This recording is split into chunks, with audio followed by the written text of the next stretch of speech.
man, do I feel refreshed. Do you feel, did you feel that sensation of refreshment just come over you with this delicious well water? Guys, welcome back to the channel. Welcome to Appalachia's Homestead. Welcome back to the farm. Everything is going great here. I hope you're having a fabulous and productive weekend here on this glorious Saturday morning. Want to touch base with you. I didn't film yesterday. We're going to drop off some thoughts here. A lot going on. And I mean, it's kind of like, where do you want to start? Well, first things first, like I said, everything on the farm here is great. Baby goats are great. Baby Francis is great. He's hopping off the ceilings and roofs of the barn. That goat baby's doing so good. A lot of you have asked. We're doing great. Obviously, it's back to school mode for a lot of you out there, and I'm praying that you are homeschooling your children, as always, and you're being very, very safe. I want to thank you for so much. Thank you so much for all of your support and awesome comments and views and everything, especially over the last couple of days. You guys are just rocking it, and I thank you so much. More Bibles going out today. Got all of that going forth and organized, and we are very blessed, and we thank you so much for being part of this community. Okay, now, I may have to get another sip on this. Here's the deal. It is difficult at times to be a content creator, regardless of what platform that you are on, even if you're on Twitter, apparently, on X. I mean, obviously, you know, everybody has moments in which, you know, you have to really be guarded on what you are saying, especially when it comes to the truth. First of all, I want to tell you right now, first and foremost, as always, I want you to be praying. I want you to be preparing, and I want you to be peaceful. I'm not telling you to be a doormat. I'm not telling you to not practice situational awareness and to properly defend yourself when you need to defend yourself, but I am saying we need to be very busy with the praying, the preparing, and being peaceful. There is a lot going on against the average citizen right now, which the average citizen doesn't even understand. That sounds like I'm being condescending, but I'm not. I'm just observing what I'm seeing just in the comments alone. Now, the majority of you that follow this channel, you guys understand and are smarter than me, but there are a handful of people out there that are just clueless. And I think they want to know, but they don't know how to know, or they can't connect dots, but they're getting there, because this group is working very hard on supporting each other, and we're getting each other there. Also, in addition to what I want to tell you as far as the things I promote here, obviously, I'm about to run again, and I'm preparing for 2 5Ks because I'm trying to be as physically fit as I possibly can, and I think that's very important that you do the same for multiple reasons, but if nothing else, just to be in good health and to sleep better, because anxiety is going to continue to plague people. That's why I promote prayer, preparedness, being peaceful, being busy, being physically fit, and being debt-free. First things first. I put up a short yesterday about being debt-free, and a lot of you ask why I think that's so important. Well, all of this relates. If you are debt-free as possible, and let's say everything but the house. I mean, however you want to, because it's obviously difficult for people to pay off certain debts in a short amount of time, especially unless you get a huge just windfall. I mean, let's pray we all do today, right? Isn't that great? I mean, maybe we need to go. Hey, I'll tell you what we need to do. Let's go down to Texas, cross the border, and come back. Let's do that a couple of times, and then we'll be able to do whatever we want.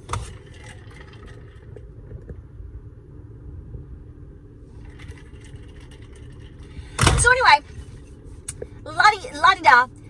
There's a lot going on to discuss, and I try very hard to not get overwhelmed or saddened by individuals that can't put these things together. And I have to remember that not everybody was raised the same. Not that it was necessarily bad, it was just different.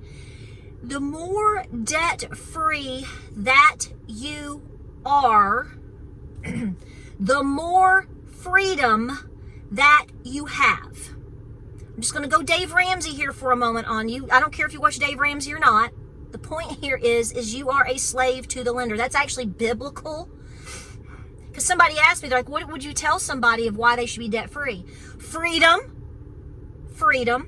And when you pay off debt, even if it's just a credit card, a car, a school loan. Well, first of all, when you have all of these things, I'm sorry to hurt your feelings. Nobody forced you to take a school loan. Nobody forced you to buy a car. Nobody forced you to do all of these things. Yes, they are things a lot of us have to do in order to do, like go to work, go to school, pick up our kids. But at the same time, understand that you took on that debt. I took on my debts, okay? It is our responsibility as individuals to pay off our personal debts. It's not up to the taxpayers to pay off your debt. Shut up, Tara. Shut up, Tara. I could really have a whole video on that. But also, let's just bring it around town to you and your individual circumstance. And I want you to hear me out on several things here. If you are, let's pretend that you are debt-free. Now, I understand, because some of y'all didn't think, I don't know why you think this. You're always going to have things that you have to pay for. You're going to buy some form of food somewhere. You're going to buy probably new tennis shoes, even if they're just $1 at the Goodwill. Yes, if you pay off your farm and your land, you're going to have property taxes. I understand that, okay? I am a functioning adult.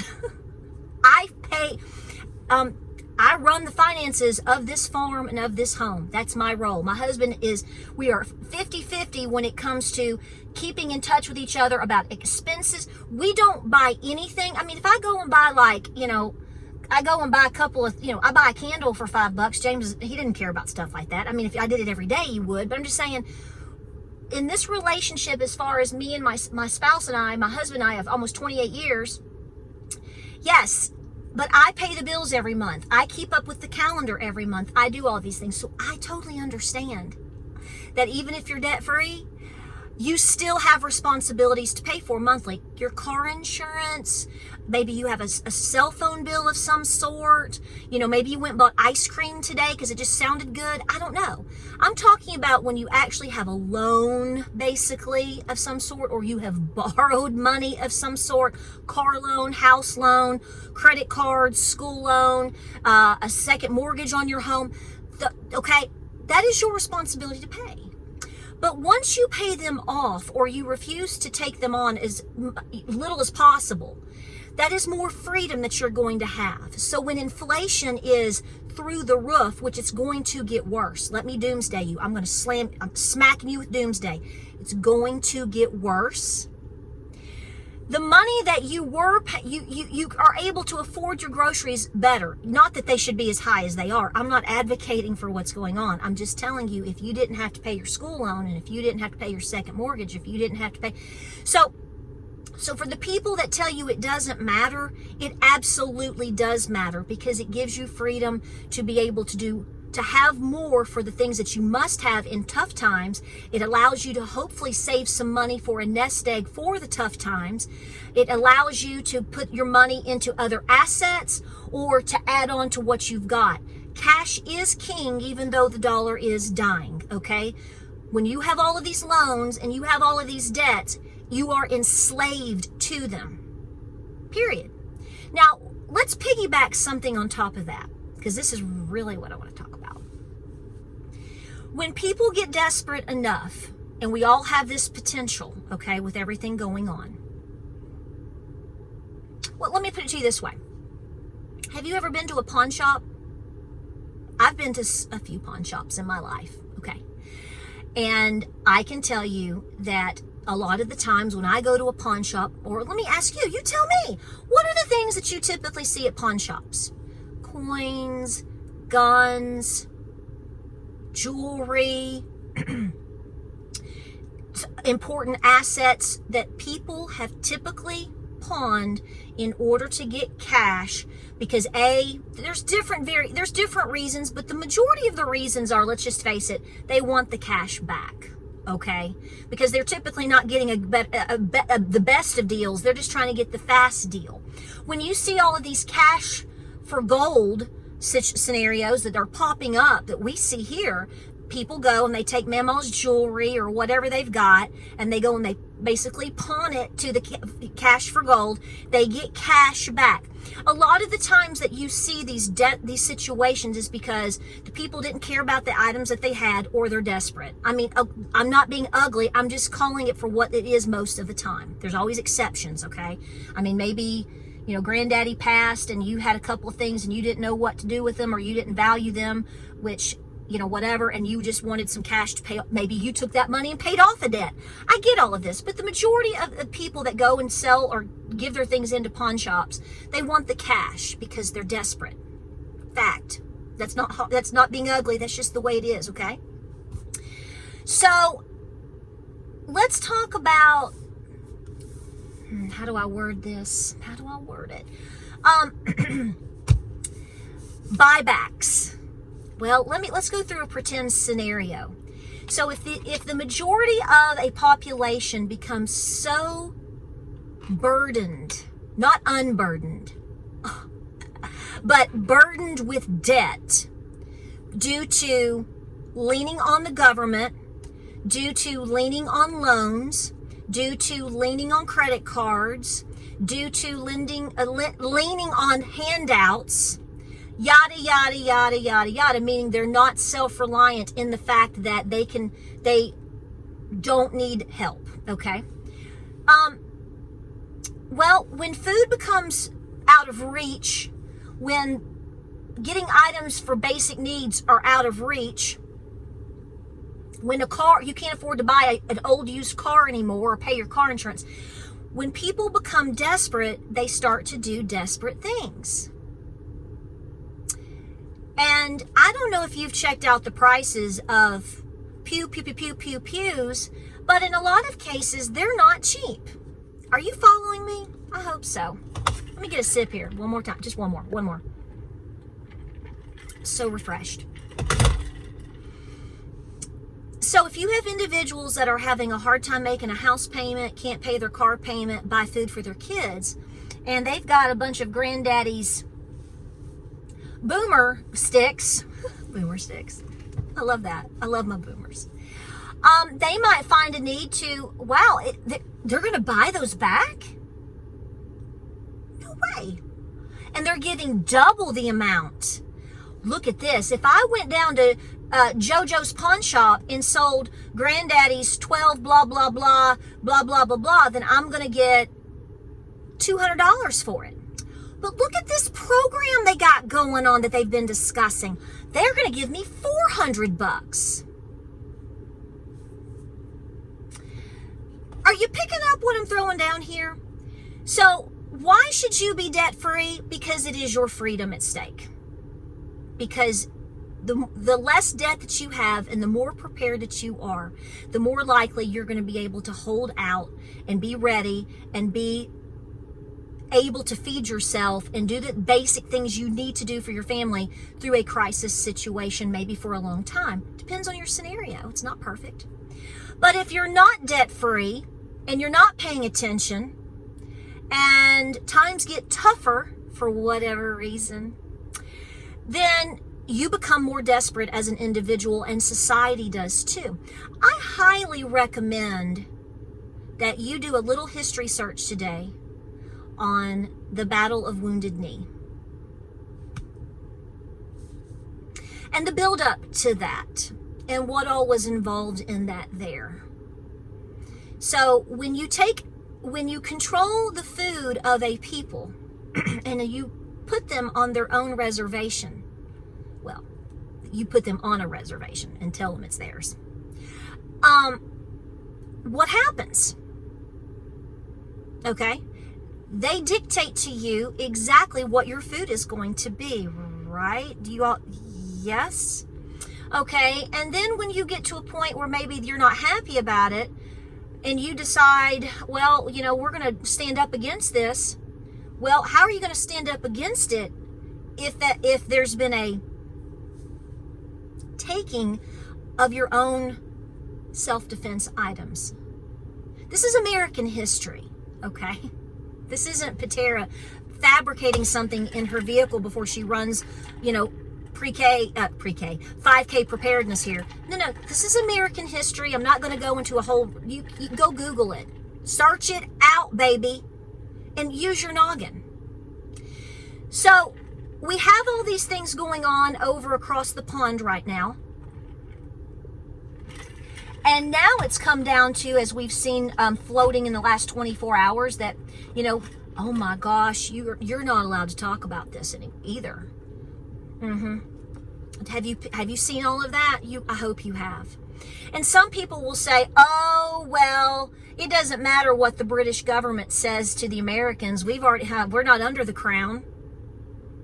We broke away from that. Don't you know what 1776 is? And da-da-da. You're right. Totally get you. Totally agree. Not going to fight back on that.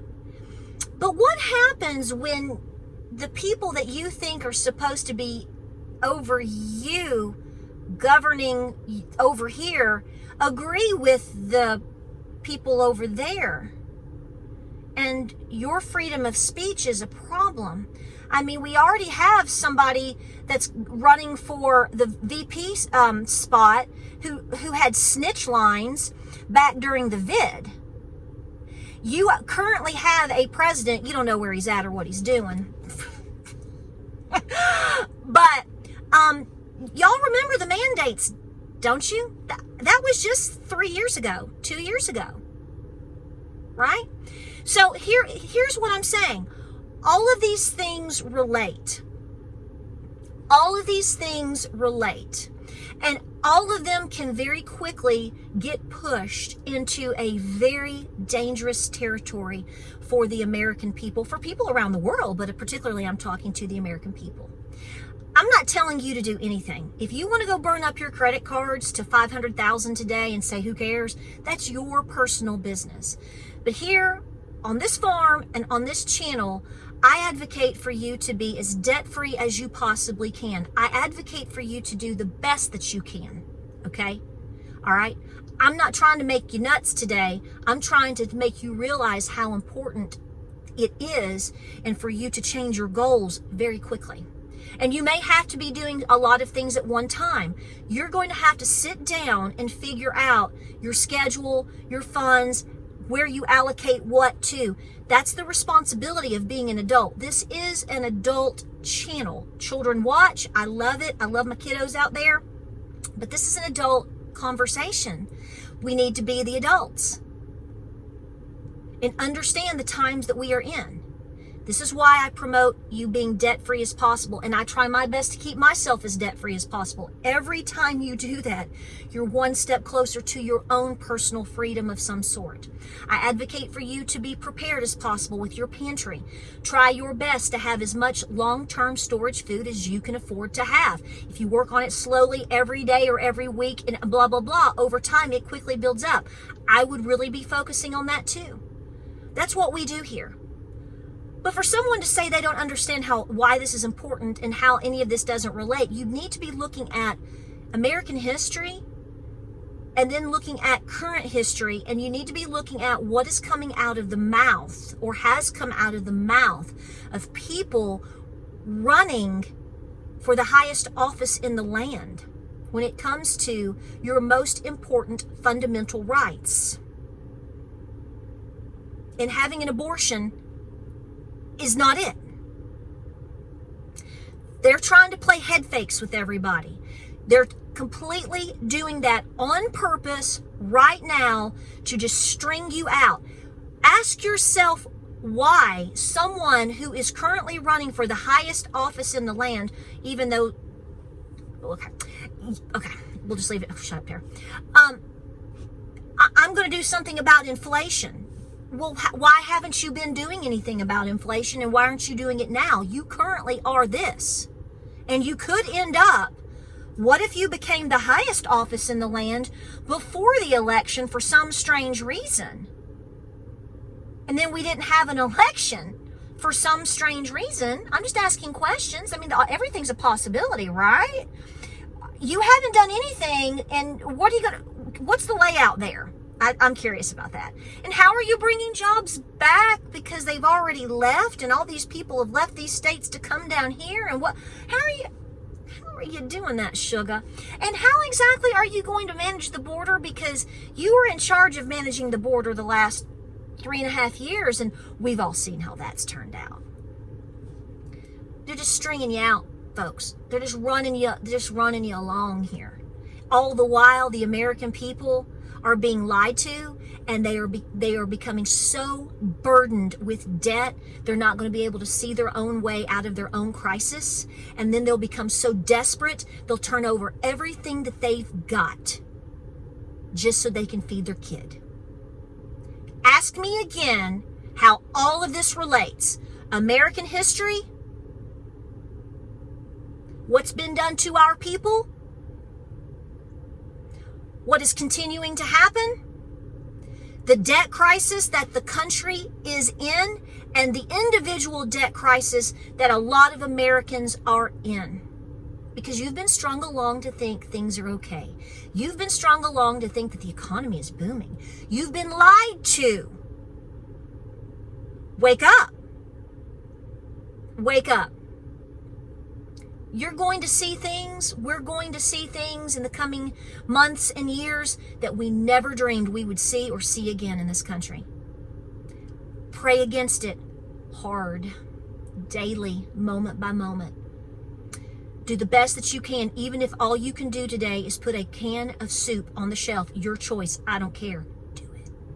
Okay? Do it. Please do it. If the best you can do this month is to pay off a small credit card, do it. And don't go back. Do the best you can to never go back. To me, this is the most loving conversation that we can have amongst ourselves here. And 20 minutes is not going to cut it. But this is why I say these things. This is why I preach these things. I don't try to preach. I'm just saying this is very important because it all relates. And ultimately what it's doing is hopefully saving the future of your children, my children, and our grandchildren together. It's on us now. It's on us. And the moment you realize that, which is a moment, an overwhelming moment, and you may have them often, take a deep breath, say a prayer, slap yourself out of it, make yourself a sweet tea or whatever you want to drink, and say, let's get busy. Time is short. I love you. Gotta run. Pray, prep, and be peaceful. We don't have time for the shenanigans. Folks, we're pushing into the middle of August very soon. Do you hear me? Do everything that you can in your power to stay calm and just prepare. Talk with your spouse, make decisions, and push forward. I love you. Like, subscribe, and share. God bless you. Godspeed. Keep up the good fight. Guys, the battle's already been won. But we are in the valley. And we may be there for a long time. That's not doomsdaying you. That's telling you the truth. Keep praying, and I'll see you on the next video.